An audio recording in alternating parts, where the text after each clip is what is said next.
Hello friends, welcome to crime watch with Harshavardhan.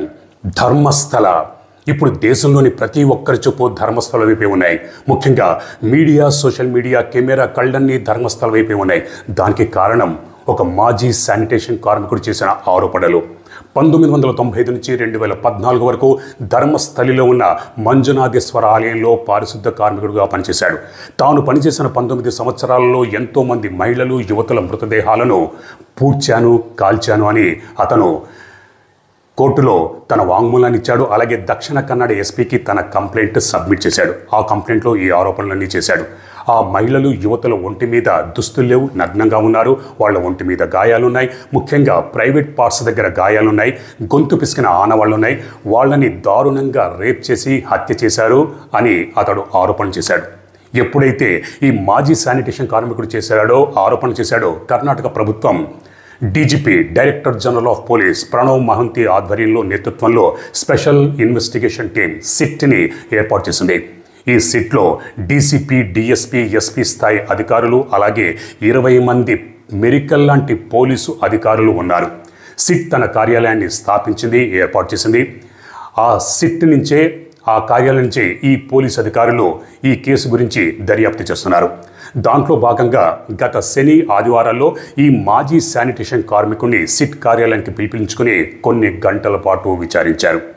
ఆ తర్వాత అతని స్టేట్మెంట్ని రికార్డ్ చేశారు, వీడియోగ్రఫీ కూడా చేశారు. ఆ తర్వాత ఆ మాజీ శానిటేషన్ కార్మికుడిని తీసుకుని నేత్రావతి నది దగ్గర ఉన్న స్నానఘట్టానికి వెళ్ళారు. ఎందుకంటే ఆ నేత్రావతి నది దగ్గర ఉన్న స్నానంఘట్ట దగ్గరే ఎంతోమంది మహిళల, యువతుల మృతదేహాలని పూడ్చానని అతను చూపించాడు, చెప్పాడు. దాంతో సిట్ అధికారులు ఆ నేత్రా నది స్నానఘట్టం దగ్గర మొత్తం ఈ సాక్షి 8 ప్లేసులు చూపించాడు. ఆ 8 ప్లేసుల్లోనే ఎంతోమంది మహిళలు, యువతుల మృతదేహాలను పూడ్చాను అని చెప్పాడు. సిట్ అధికారులతో పాటు ఫారెస్ట్ డిపార్ట్మెంట్కి చెందిన అధికారులు, అలాగే ఫోరెన్సిక్ సైన్స్ ల్యాబొరేటరీకి చెందిన టీం, ఎస్ఓసిఓకి చెందిన టీం వీళ్ళందరూ కూడా పాల్గొన్నారు. ఆ ప్రదేశాలన్నింటినీ పర్యవేక్షించారు. ఎక్కడెక్కడైతే అతను చూపించాడో అక్కడ మార్కింగ్ కూడా చేశారు. మొత్తం ఆ స్నానఘట్టం దగ్గర 8 ప్లేసులు చూపించాడు. ఆ 8 ప్లేసుల దగ్గర పోలీసులు మార్కింగ్ చేశారు. 1, 2, 3, 4 అనే ప్లేసుల దగ్గర మార్కింగ్ చేశారు. కాకపోతే ఇక్కడ కొన్ని ఆరోపణలు వినిపిస్తున్నాయి. అదేంటి అంటే, ఈ స్నానఘట్టం నేత్రావతి నది ఒక పవిత్రమైన నది, పవిత్రమైన పుణ్యక్షేత్రం. ఇక్కడ ఫర్ ఎగ్జాంపుల్ కాశీ దగ్గర గంగా నది ఉంది. కాశీలో అంత్యక్రియలు, దహన సంస్కారాలు చేస్తే పుణ్యం లభిస్తుంది, ఆత్మ శాంతిస్తుంది, డైరెక్ట్గా స్వర్గానికి వెళ్తారనేది ఒక నమ్మకం. అందుకే కాశీలో అంత్యక్రియలు, దహన సంస్కారాలు హిందువులు చేస్తూ ఉంటారు. అదేవిధంగా ఈ నేత్రావతి నది దగ్గర కూడా ఎంతోమంది ఈ అంత్యక్రియలు అవన్నీ జరిపిస్తూ ఉంటారు. అలాగే ప్రమాదవశాత్తు కాశీ దగ్గర ఉన్న గంగానదులు కూడా చాలామంది దూకి చనిపోతూ ఉంటారు. ఎందుకంటే అలా చనిపోతే డైరెక్ట్గా స్వర్గానికి వెళ్తారని ఒక నమ్మకం. అదేవిధంగా ఈ నేత్రావతి నది దగ్గరలో కూడా, ఈ నదిలో కూడా చాలామంది దూకి చనిపోయారు. అక్కడ గ్రామ పంచాయతీ అలా దూకి చనిపోయిన వారు తర్వాత ఒడ్డు కొట్టుకొస్తే వాళ్ళకి వాళ్ళ మత సాంప్రదాయాలకు అనుగుణంగా అంత్యక్రియలు, దాన సంస్కారాలు అవి జరిపించారు. దానికి లెక్క ఉంది, ఎంతమంది చనిపోయారు ఏంటి అన్నది. మరి ఇక్కడ ఈ మాజీ శానిటేషన్ కార్మికుడు కూడా ఆ నేత్రావతి నదిలో దూకి చనిపోయిన వాళ్ళు ఒడ్డు కొట్టుకొస్తే వాళ్ళని కూడా పాతిపెట్టాడా, వాళ్ళని కూడా తన ఖాతాలో వేసుకున్నావా అని సిట్ అధికారులు అడిగితే లేదు, ఆ డెడ్ బాడీలు వేరే విధంగా ఉంటాయి. నేను పాతిపెట్టిన డెడ్ బాడీలో ఒంటి మీద దుస్తులే, గాయాలున్నాయి, ప్రైవేట్ పార్ట్స్ దగ్గర గాయాలున్నాయి, గొంతు పిసికిన ఆనవాళ్ళు ఉన్నాయి. వాళ్ళని దారుణంగా రేప్ చేసి హత్య చేశారు అని ఛాలెంజ్ చేశాడు. అలాగే ఆ స్నానఘట్టం దగ్గర ఉన్న 8 ప్లేసులు చూపించాడు. పోలీసులు సిట్ బృందం దాన్ని మార్కింగ్ చేశారు. ఆ తర్వాత ఈ నేత్రావతి నది దగ్గర చిన్న హైవే ఉంది. ఆ హైవే పక్కన కూడా మొత్తం 4 ప్లేసులు చూపించాడు. ఆ హైవే కూడా ఎక్కువగా జనసంచారం అది ఎక్కువగా ఉండదు. ఆ హైవే పక్కన దట్టమైన పొదలు, మొక్కలు, చెట్లతో నిండుంది. అక్కడ కూడా ఇదిగో నేను ఇక్కడ పాతిపెట్టాను, అక్కడ పాతిపెట్టానని మొత్తం 4 ప్లేసులు చూపించాడు. ఆ 4 ప్లేసులు కూడా సిట్ బృందం మార్కింగ్ అది చేసింది. ఆ తర్వాత మొత్తం 12 అయ్యాయి. ఆ తర్వాత ఈ నేత్రావతి నదికి అజుముడి అనే ఒక గ్రామానికి మధ్య ఒక చిన్న రహదారి ఉంది. ఆ రహదారిలో కూడా కొంతమంది మహిళల, యువతల డెడ్ బాడీస్ని పాతిపెట్టాను అని అక్కడ కూడా చూపించాడు. సిట్ అధికారులు అక్కడ కూడా మార్కింగ్ చేశారు 13వ నంబర్. మీరు వీడియోలో చూస్తే 13వ నంబర్ అనేది కనిపిస్తుంది, అక్కడ మార్కింగ్ చేశారు. ఆ క్రైమ్ స్థలంలో చుట్టూ కూడా ఫెన్సింగ్ లాంటిది ఏర్పాటు చేశారు. ఎందుకంటే బయట వ్యక్తులు ఎవరు కూడా లోపలికి ప్రవేశించకుండా పోలీసులు ఆ క్రైమ్ సీన్లో చుట్టూ ఫెన్సింగ్ లాంటిది ఏర్పాటు చేశారు. కానీ ఆ తర్వాత మళ్ళీ ఇంకా 2 ప్లేసులు కూడా చూపించాడు. మొత్తం 15 ప్లేసులు ఈ సాక్షి చూపించాడు. కాకపోతే ఇప్పటిదాకా పోలీసులు తవ్వకాలు జరపలేదు. ఎక్కడైతే మార్కింగ్ చేశారో అక్కడ పోలీసులు బందోబస్తు అది ఏర్పాటు చేశారు. కొంతమంది పోలీసుల్ని అక్కడ బందోబస్తు కింద పెట్టారు, బయట వ్యక్తులు ఎవరు రాకుండా ఉండడానికి. ఇక్కడ చాలామందికి కొన్ని అనుమానాలు ఉన్నాయి. అదేంటంటే ఈ సాక్షి కంప్లైంట్ ఇచ్చి 20 రోజులు గడిచిపోయాయి. ఈ 20 రోజుల్లో తవ్వకాలు జరపలేదు. మరి ఈ 20 రోజుల్లో ఎవరైతే నేరస్తులు ఉన్నారో, ఎవరి మీద అయితే ఆరోపణలు ఉన్నాయో వాళ్ళకి తెలుసు. ఎందుకంటే ఈ సాక్షితో పాటు మరికొంతమంది ఆ కాలంలో పనిచేస్తుంటారు, వాళ్ళు కూడా చూపించుంటారు. ఈ 20 రోజుల్లో తవ్వకాలు జరిపి ఎముకలు పుర్రెలు ఇవన్నీ మాయం చేసి దృశ్యం సినిమా చూపించవచ్చు కదా అని.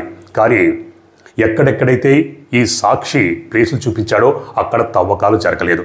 ఈ 20 రోజుల్లో తవ్వకాలు జరిపి మళ్ళీ మట్టిని పూడ్చి దానిపైన మొక్కలు మొలవడం అనేది ఇంపాసిబుల్ కాబట్టి తవ్వకాలు ఏమీ జరగలేదు. కాకపోతే ఫారెస్ట్ డిపార్ట్మెంట్ ఆధ్వర్యంలో ఈ ప్లేసులన్నీ ఉన్నాయి, రిజర్వ్డ్ ఫారెస్ట్ ఆధ్వర్యంలో ఉన్నాయి కాబట్టి రూల్స్ ప్రకారం వాళ్ళ నుంచి అనుమతి తీసుకోవాలి.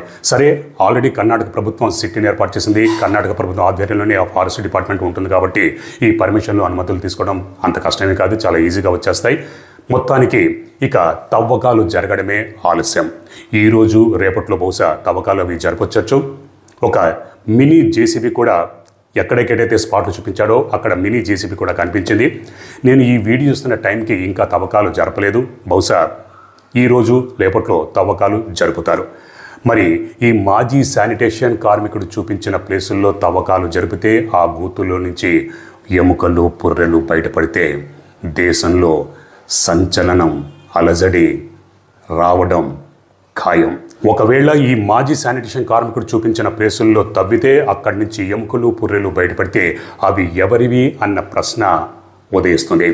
DNA టెస్ట్ జరిపితే అవి ఎవరివి అనేది తెలిపోతుంది. కాకపోతే ఎంతమంది మిస్సింగ్ కంప్లైంట్ ఇచ్చారు అనేది ఇప్పుడు ఒక క్వశ్చన్. అందుకే సిట్ అధికారులు గత 20-30 ఏళ్లలో ఎన్ని మిస్సింగ్ కేసులు నమోదయ్యాయని పోలీసు రికార్డులు ఇవన్నీ వెరిఫై చేస్తున్నారు.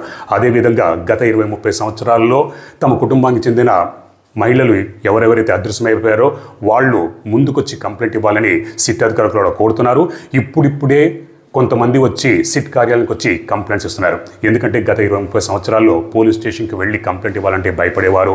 ఒకవేళ ఇచ్చిన పోలీసులు కంప్లైంట్ తీసుకోలేదు, దర్యాప్తు చేయలేదన్న ఆరోపణలు ఉన్నాయి. కాబట్టి ఇప్పుడన్నా ధైర్యంగా, ఎందుకంటే కర్ణాటక ప్రభుత్వం సిట్ని ఏర్పాటు చేసింది కాబట్టి ఇప్పుడైనా ధైర్యంగా ముందుకొచ్చి కంప్లైంట్ ఇస్తే ఒకవేళ ఆ గోతుల నుంచి పుర్రెలు ఎముకలు బయటపడితే అవి కంప్లైంట్ ఇచ్చిన వాళ్ళ అదృశ్య కేసులతో సరిపోతే ఇక మాజీ శానిటేషన్ కార్మికుడు చెప్పినది నిజమవుతుంది. లేకపోతే పాలకు పాలు నీళ్ళకి నీళ్లు ఏంటి అనేది ముందు రోజుల్లో తెలిపోతుంది. మరోపక్క టెంపుల్ ట్రస్ట్ కూడా ఒక ప్రెస్ నోట్ జారీ చేసింది. కర్ణాటక ప్రభుత్వం సిట్ని ఏర్పాటు చేయడం మేము స్వాగతిస్తున్నాము, సంతోషిస్తున్నాము. ఎన్నో ఆరోపణలు ఉన్నాయి. ఈ ఆరోపణలో నిజాలు నిగ్గు తేలాలి, ఏంటి అన్నది బయటికి రావాలనేది కూడా వాళ్ళు కూడా ఒక ప్రెస్ నోట్ జారీ చేసి సంతోషాన్ని వ్యక్తం చేశారు. అదేవిధంగా ఈ ధర్మస్థలి కర్ణాటక వ్యాప్తంగా ప్రతి ఒక్కరు కూడా సిట్ ఏర్పాటు చేయడం పట్ల హర్షం వ్యక్తం చేస్తున్నారు.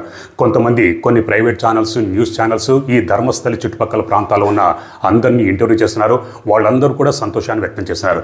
గత 20-30 సంవత్సరాలలో ఎన్నో అకృత్యాలు జరిగాయి. ఎంతోమంది మహిళలు, యువతులు అదృశ్యమైపోయారు. వాళ్ళు దారుణంగా రేప్ చేయబడి హత్యగావించబడ్డారు. వాళ్ళు ఏమైపోయారో తెలియట్లేదు.